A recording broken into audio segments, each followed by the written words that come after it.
കാഞ്ഞിരപ്പള്ളി കൂവപ്പള്ളിയിലെ വലിയ ഇരുനില വീട്ടിലേക്ക് 6 മാസം മുമ്പാണ് ഷേളി താമസിക്കാനെത്തിയത്. അതീവ സന്തോഷത്തോടെയായിരുന്നു ഷേളിയുടെ വരവ്. ദിവസങ്ങൾക്കിപ്പുറം ആ വീട്ടിലേക്ക് യുവാവായ ജോബ് സക്കറിയയും എത്തി. മുറ്റവും ബാൽക്കണിയുമെല്ലാം നിറയെ ചെടികൾ വെച്ചും ടെറസിൽ ക്രിസ്മസ് നക്ഷത്രവും പുൽക്കൂടുകളുമെല്ലാം ഒരുക്കി അതിമനോഹരമാക്കി വീട് അലങ്കരിക്കുകയും ചെയ്തിരുന്നു ഷേളി. എന്നാൽ ഇരുവർക്കും അയൽക്കാരുമായോ നാട്ടുകാരുമായോ യാതൊരു അടുപ്പവും പരിചയവും ഉണ്ടായിരുന്നില്ല.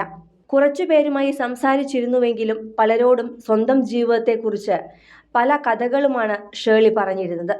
അതുകൊണ്ട് തന്നെ നാട്ടുകാർക്ക് അധികമൊന്നും അറിയുകയുമില്ല.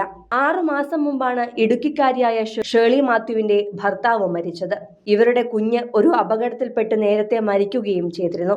ഭർത്താവിന്റെ മരണം സംഭവിച്ച് 1 മാസം തികയും മുന്നെയാണ് കാഞ്ഞിരപ്പള്ളി കൂവപ്പള്ളിയിലെ ഈ വാടക വീട്ടിലേക്ക് ഷേളി താമസത്തിന് എത്തിയത്.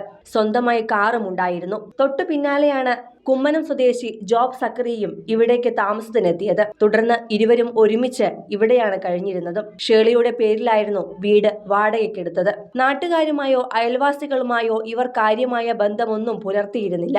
ആരോടും അധികം സംസാരിക്കാറുമുണ്ടായിരുന്നില്ല. ഇരുവരും ഒരു കാറിൽ പോകുന്നു തിരിച്ചു വരുന്നു എന്നതിലപ്പുറം വേറെ കാര്യമായ വിവരങ്ങളൊന്നും ആർക്കും അറിയില്ല. ഭർത്താവ് മരിച്ചെന്നും വിവാഹബന്ധം വേർപെടുത്തിയെന്നും തുടങ്ങി പല കഥകളാണ് ഇവർ പലരോടുമായി പങ്കുവച്ചത്. കുറെ നാളുകളായി ഷേളിയും ജോബും തമ്മിൽ അടുപ്പത്തിലായിരുന്നു. ഇരുവരും തമ്മിൽ സാമ്പത്തിക ഇടപാടുകളും ഉണ്ടായിരുന്നു. ഷേളി ജോബിന്റെ കയ്യിൽ നിന്ന് പല തവണയായി പണം വാങ്ങിയിട്ടുമുണ്ട്. പണം ഇടപാടുകളെ ചൊല്ലി ഇരുവരും തമ്മിൽ അടുത്തിടെ തർക്കത്തിലാവുകയും ചെയ്തിരുന്നു. ഇതിന് പിന്നാലെ ജോബ് ഉപദ്രവിക്കുന്നുവെന്ന പരാതിയുമായി ഷേളി കാഞ്ഞിരപ്പള്ളി പോലീസിനെ സമീപിച്ചു. ഇതിനിടെ ഷേളിക്ക് മറ്റൊരാളുമായി ബന്ധമുണ്ടെന്ന ആക്ഷേപം ഉന്നയിച്ചും ഇരുവരും തമ്മിൽ വാക്കേറ്റമുണ്ടായിട്ടുണ്ട്. ഇതെല്ലാം ഷേളിയുടെ ഒരു സുഹൃത്തിന് അറിയാമായിരുന്നു.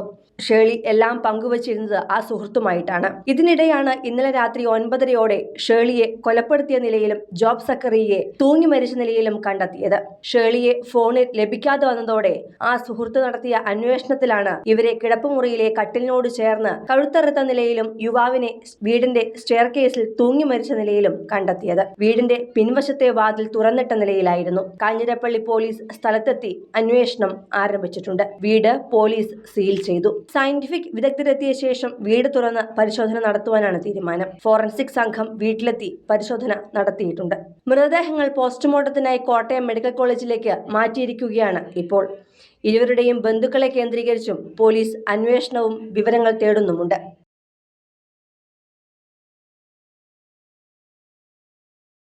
സിനിമ, ഫാഷൻ, ലൈഫ് സ്റ്റൈൽ വാർത്തകൾക്കായി മലയാളി ലൈഫ് സബ്സ്ക്രൈബ് ചെയ്യൂ. ലേറ്റസ്റ്റ് അപ്ഡേറ്റ്സിനായി ബെൽ ബട്ടണും അമർത്തുക.